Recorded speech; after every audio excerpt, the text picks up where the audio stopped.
Harakati za Mwikenda leo zinakuletea yaliyojiri wakati mkurugenzi mkuu wa mfuko wa taifa wa hifadhi ya jamii NSSF Masha Mshomba akizungumza katika mkutano na waandishi wa habari katika ukumbi wa idara ya habari Maelezo jijini Dodoma, ambapo ameelezea mafanikio lukuki ya mfuko huo kuelekea maadhimisho ya miaka minne ya serikali ya awamu ya sita inayoongozwa na Rais Samia Suluhu Hassan. Mafanikio mengine eneo la 4 sasa ni ongezeko kwa kweli la matumizi ya tehama na kuboreka sana kwa huduma zetu. Moja ya kipaumbele ambacho tumeweka sisi wana NSSF ni katika kuhakikisha kwamba tunaboresha huduma zetu hasa kwa kutumia tehama, na hilo linafanyika kote. Tehama imekuwa ni nyenzo ambayo inasaidia sana katika kuboresha huduma. Ule mwaka 21 pale ambapo Mheshimiwa Rais Samia aliingia madarakani, matumizi ya tehama yalikuwa ni 48%. Lakini tunavyoongea sasa mpaka Februari matumizi ya tehama yamefikia 87.5%. Na tunataka mwishoni mwa mwaka huu tuwe tumefikia 100%. Zile huduma zote ambazo tumeziamaki ziwe automated, tutumie tehama, basi tutatumia tehama.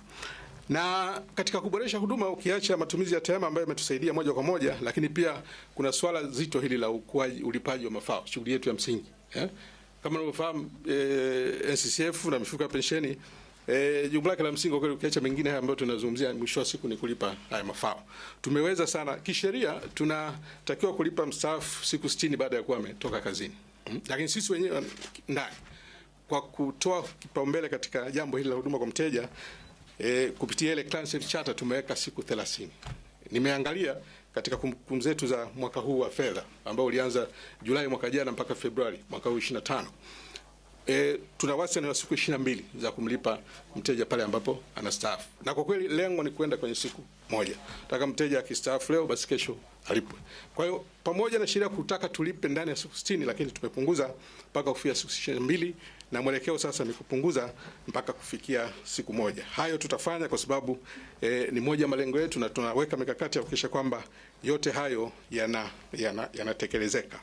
Lakini pia katika swala la kuboresha huduma kwa wateja, tumehakikisha kwamba wale ambao hawawezi kutumia tehama, ofisi zetu zimesambaa nchi nzima. Tuna ofisi kila mkoa, tuna ofisi kila katika wilaya, lakini pia kuna vituo. Sasa katika mwaka huu uliopita tumeweza kupandisha ofisi. Kwa mfano pale Dar es Salaam tumeongeza ofisi zenye hadhi ya kimkoa kwa maana ya NSSF 2, Kigamboni na Ubungo. Yote hayo ni katika kuhakikisha kwamba kwa kweli tunakuwa karibu na wateja na tunawaondolea ule usumbufu wa kutufuata mbali. Mshomba anaelezea kinaga ubaga kuhusu mafanikio wanayopata kupitia kiwanda chao cha sukari cha Mkulazi. Haya, eneo jingine la mafanikio ni swala la Mkulazi, kiwanda cha sukari cha Mkulazi. Wote hapa ni mashuhuda. Mwaka jana tarehe 7 Agosti Mheshimiwa Dr. Samia Suluhu Hassan alizindua rasmi kiwanda kile. Kiwanda kile kinamilikiwa na NSSF kwa 96% na wenzetu wa magereza kwa 4%. Tumekuwa na mafanikio makubwa katika kuanzisha kiwanda kile kwa sababu performance yake katika mwaka huu wa kwanza wa operation imekuwa nzuri. Katika mwaka huu wa kwanza tumeweza kuzalisha tani za sukari takriban 20,020, na ndio ilikuwa malengo yetu, just below ile 20,020 za sukari. Lengo actually kiwanda kile kikiwa kwenye full operation ni kuwa na tani za sukari 50,000, na hiyo tutaiweza kuifikia katika miaka 3. Lakini ukiacha hilo, pengine cha muhimu kabisa pia ni ajira ambazo zimeendana na kiwanda kile. Kiwanda kile tunatarajia kwamba kiko kwenye full swing, basi kutakuwa na ajira zaidi ya 11,315. 2,315 zikiwa za moja kwa moja, lakini zaidi ya ajira 9,000 zikiwa ni hizo indirect. Sasa yote hayo yanaleta mafanikio katika uchumi kwa sababu hali za wananchi zinaimarika, lakini pia mfuko unapata nafasi ya kuendelea kukua kupitia kiwanda hiki. Na kama ambavyo mlimsikia Mheshimiwa Rais wakati akifungua kiwanda kile, alituagiza pia tuangalie uwezekano wa kuanzisha viwanda kama vile sehemu nyingine kwa sababu ya impact yake katika creation na employment, lakini pia kupunguza gap la sukari nchini. Baki tani 50,000 kwa mwaka sio kidogo.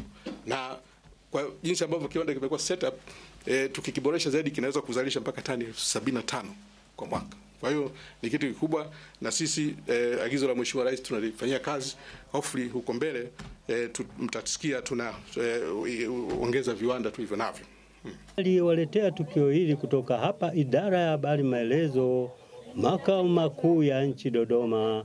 Ni mimi Richard Mwekenda wa Blog ya Taifa ya CCM.